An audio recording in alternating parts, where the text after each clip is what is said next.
Mashima. Bandai Namco has been pushing the plastic models of the Gundam variety pretty hard in recent years. From a whole variety of kits, anime, and even interactive experiences, you can't really escape it if you're a fan of the war-torn universes of Gundam. Occasionally, they release games that are fully focused on celebrating the hobby that is affectionately called Gunpla. Gundam Breaker 4 is the newest entry in a series that is laser focused on this particular fandom. But as a fan of Gundam and Gundam plastic models, I was an easy mark for this game. But was it something I enjoyed? Well, let's take a look at this review of Gundam Breaker 4 and find out.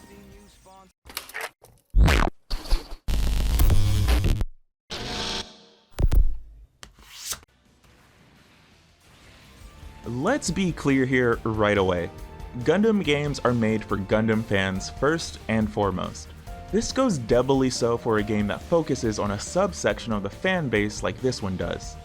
They rarely have entries that are good entry points for those outside of the know. Gundam Breaker 4 is in that same vein, but I'll put my own personal love of the franchise aside for the review as much as possible. Gundam Breaker 4 is a celebration of all things that are Gundam plastic models. It takes place in an online game during its beta phase. Players make and control their own personalized Gundams based on the massive line of Gundam plastic models that exist. So it's a game within a game situation. We meet various friends and allies along the way to grind away at various missions to see the game's story. It's standard fare stuff and nothing too memorable, honestly. Characters have their own issues and resolve them through the power of online gaming, friendships, and most importantly, Gunpla. There are a few twists here, but you can see them coming from really far away. What was interesting to me though were some of the other links to other entries in the greater Gunpla media universe that's going on right now. Characters from other games and anime appear as cameos with their units, which is a nice little Easter egg. But if you have no context for them, then it'll just go over your head and honestly, you're not missing that much. Overall, it revels in its themes and its universe. Thankfully, it's not one that is so dense that you'll feel intimidated by it. It's another entry in Bandai Namco's push to create a whole interactive universe for Gunpla alongside the main Gundam universe, which is good enough for me. Gundam Breaker is all about going on missions and getting loot. In this case, loot takes the form of Gunpla parts. With over 250 kits represented in the base game alone, there's something here for everyone, and your favorite is almost certain to be here somewhere. From the OG to the Gundam Aerial and more, all manner of Gundams are represented here, and it's pretty amazing. If you're a crazy person like me, you'll notice that there are a couple of strange omissions here and there. Sometimes it's things that would simply overlap, but a very small few kits are missing here, and it just kind of feels like they would definitely be here. Some of them are coming down the line in DLC, like the Gundam Caliburn and so on. Other favorites of mine that belong to side characters in the Gunpla push in recent years are just not here. No Striker Jinx, no Wing Reconcita, or Akatsuki Stray, and so on. Just leaves you wondering where they are. Customization is the real meat and potatoes of the experience. You can of course just straight build your favorite machine and enjoy the game that way, but Gundam Breaker is all about customizing your machine to your heart's desire. Do you want the Wings Buster Rifle and the Freedom? Do it. The Easy 8 rocking St. Andrew's backpack? You betcha. Aerial with the DX satellite cannon? No problem. A great man once said, Gunpla wa ziyuu da! The amount of customization that is allowed is the real game here, and it's nothing short of impressive. Whether you make some cannon build of your favorite with a few changes to the weapons, or some wild freak machine that looks like a Pokemon, the level of customization and permutations that you can do here is just wild. There have been all kinds of meme builds and themes all over social media since this game dropped, and it's been real fun just to look at all the crazy things that have come to life. What's more is that whatever you make is completely functional. Each part also comes with whatever abilities they should do. For example, if you put Freedom's backpack on, you now have access to that giant laser attack. If you slap on God Gundam's arms, you can now do the God Finger explosion. Even some that you might not expect are here, fully realized. This level of detail in every part available is honestly madness and just the highlight of the experience, bar none. You can spend hours just pairing parts together until you get something you love. It's also easy to save a build and keep going with more experimentation too, so it feels great to experiment with all kinds of strange designs. This also extends to your attacks. Not just the look changes, but the attacks available too. Different parts have different attacks or sub-weapons aside from your mains. You can choose these before going onto a mission and make some very broken choices if you want. But what also surprised me was how fully featured some of the straight build designs felt. If I made a Barbatos Gundam with just its parts, it felt like it had all the attacks I know I could do.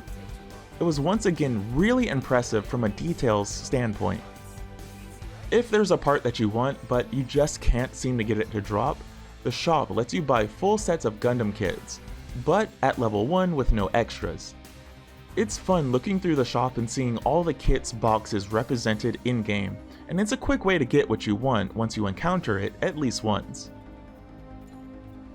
After you play a few chapters, you can start upgrading parts with spares and extra currency you find while playing, which is nice.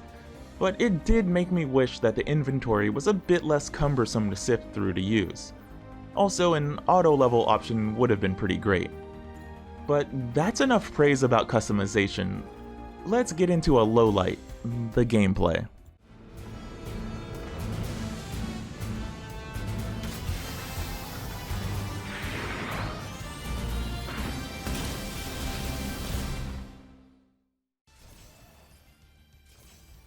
GB4's gameplay is very simple.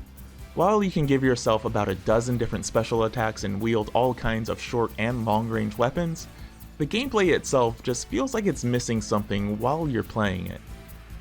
It's simple button mashy stuff, and each weapon has the same commands and basic chains. While the animations and attacks are different, the real issue here is just that it feels extremely loose and lacks impact. It's a game that doesn't feel like you're connecting to anything when attacking. The movement is also very loose and hard to lock down on certain things. And the stage design is basically just very tiny arenas with random backgrounds with little to no context, especially if you're not familiar with Gundam. Serviceable is the word I'd use. Its lack of impact and weight behind attacks does so much to affect how the game feels and plays in a negative way that I never stopped thinking about it even when I was playing the beta version of this game. In action games, you want to feel the action at your fingertips, and GB4 almost lacks this sensation. This is easily my biggest gripe with the game. Despite all of the amazing customization and ability to see a shocking variety of attacks from the Gundam franchise realized in a single game, it feels like a massive letdown to see a Death Scythe swing his weapon and basically feel nothing.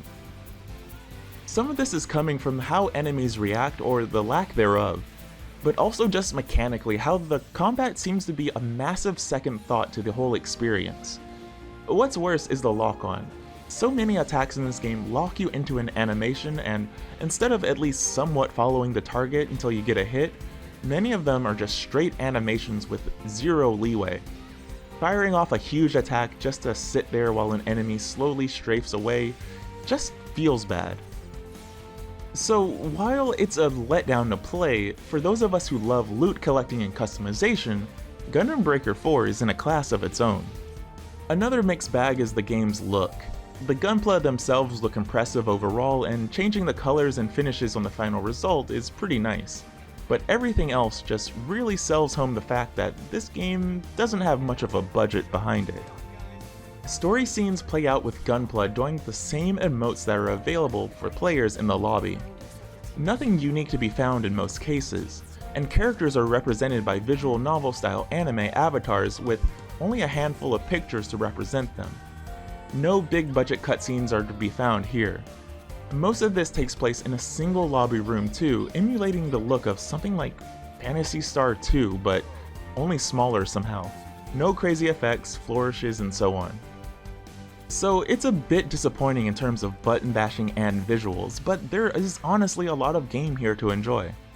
A story campaign that is dozens of missions long, side quest missions that can be done at any time for extra loot, and survival mode that lets you fight waves of enemies.